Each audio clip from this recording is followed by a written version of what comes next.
আসলে আজকের দিনটা আমাকে একটু তো মন খারাপ। একটু বছর চলে যাচ্ছে, পুরনো যে জিনিসগুলো আমরা মানে ধরো ভালো স্মৃতি কিছু ভালো হয়েছে আমাদের সঙ্গে, সেই দিনগুলোর কথা মনে করে একটু একটু মন খারাপ। কিন্তু এই যে নতুন বছর আসছে, সেটার জন্য তো একটা ভালো লাগা রয়েছে ভেতরে। ঠিক, আমাকে স্মৃতি নিয়ে আগামী পথ চলা। একদম আমাকে জীবনে যা পাওয়া সেইগুলো তো পাওয়াই, একদমই তাই। আর যেগুলো না পাওয়া সেগুলো কিন্তু পাওয়া। তার কারণ দেখো, আমাকে জীবনে কিন্তু না পাওয়াগুলো যে শিক্ষা দেওয়া যায়, জীবনকে যেভাবে মজবুত কইরা যায়, আগামী দিনে পথ চলায় সেগুলোই কিন্তু আমাকে ওই লাঠির মতো হয়ে দাঁড়ায়। হ্যাঁ, আরেকটা বিষয় জানো তো, সব যদি পেয়ে যায় তাহলে তো বাঁচার ইচ্ছেটাই চলে যায়। ঠিক, তাই জন্য আমাদের বোধহয় কিছু না পাওয়া জীবনে থাকাটা ভীষণ দরকার।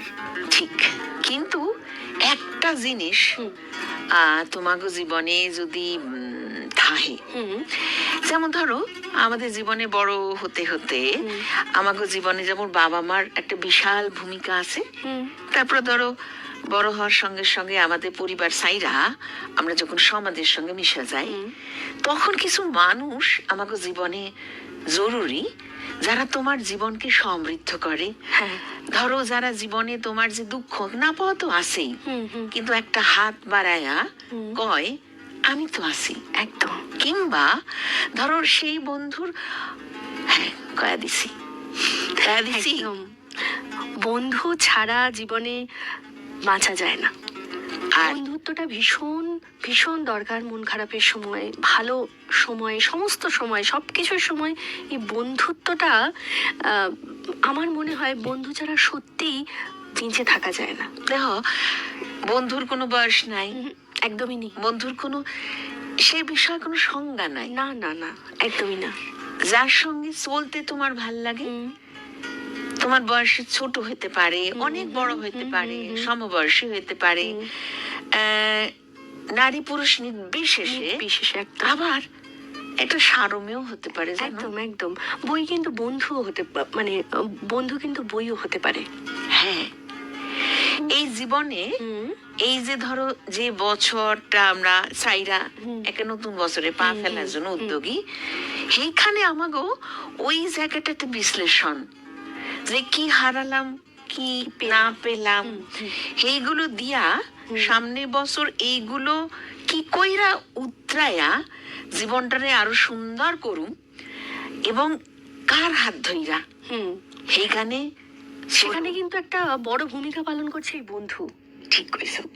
আমরা আরেকটা জিনিস, যে আমরা কিন্তু কাজের চাপে অনেকেই অনেক সময় ভুলে যাই যে এই বন্ধুত্ব, বিশেষ করে সোশ্যাল মিডিয়ার জগতে, মানে এই সময়টায় আমরা ভীষণভাবে নিজে নিজে এই আত্মকেন্দ্রিকতায় ভীষণভাবে মগ্ন হয়ে গেছি, যার জন্য আমাদের যে বন্ধুত্ব, যে আগে কিরকম হতো যে হাত পা মুখ ধুয়ে স্কুল থেকে ফিরেই দৌড়ে যেতাম বন্ধুর কাছে, কিন্তু এখন কিন্তু ওই বেশিরভাগ ফোন হাতে করে নিয়ে বা কম্পিউটার হাতে করে নিয়ে লোকজন বসে যাচ্ছে। ঠিক, তুমি ঠিক কইছো। আজকের দিনটা তুমি যদি যন্ত্রটার যে কথা কইছো, ওইটা দিয়াও কিন্তু আবার নতুন কইরা বন্ধু তৈরি করা যায়। কারণ আজকের দিনটা কল আ ফ্রেন্ড ডে।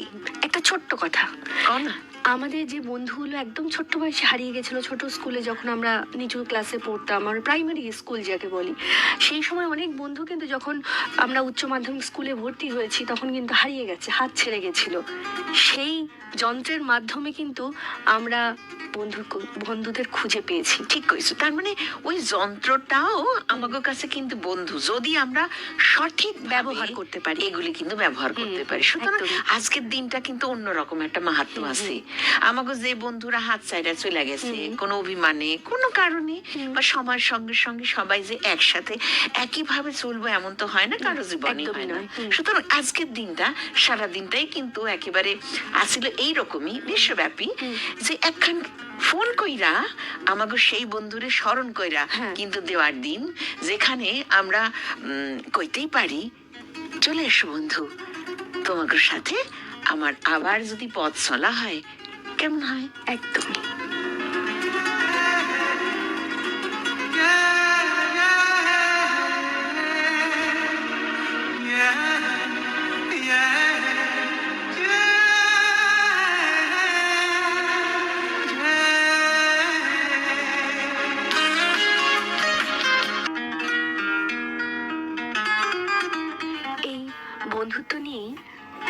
এক শ্রোতা বন্ধু কিছু কথা আমাদের সাথে ভাগ করে নিয়েছে, শুনে নেব তার কথা।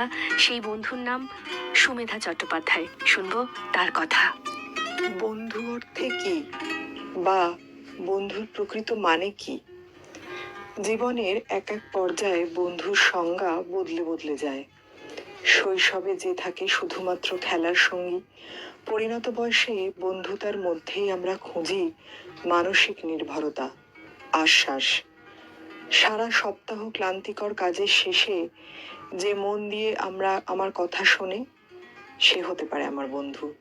অথবা পাড়ার নাটকে যে হঠাৎ করেই কোনো রোলে আমাকে নিয়ে নেয়, সে হতে পারে আমার বন্ধু। আবার আমার মা বা বাবা, যার কাছে অন্যায় করার পরেও দিনের শেষে সব বলে হাপুস নয়নে কাঁদতে পারা যায়, তারাও আমার বন্ধু। সামাজিক জীব হওয়ার কারণে মানসিক নির্ভরতা এবং মনের পুষ্টি বা আনন্দ, এই সব ক্ষেত্রেই আমাদের বন্ধুর প্রয়োজন। আনন্দের সময় বন্ধুর সান্নিধ্য প্রয়োজন, আবার দুঃখের সময় বন্ধুর কাঁধও প্রয়োজন।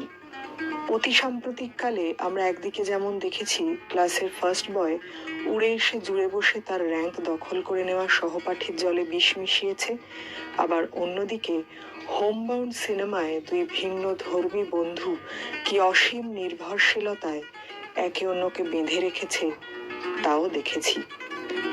সোশ্যাল মিডিয়ার যুগে এখন আর আমরা বন্ধুদের চিঠি লিখি না, আমাদের আর পেন ফ্রেন্ড হয় না।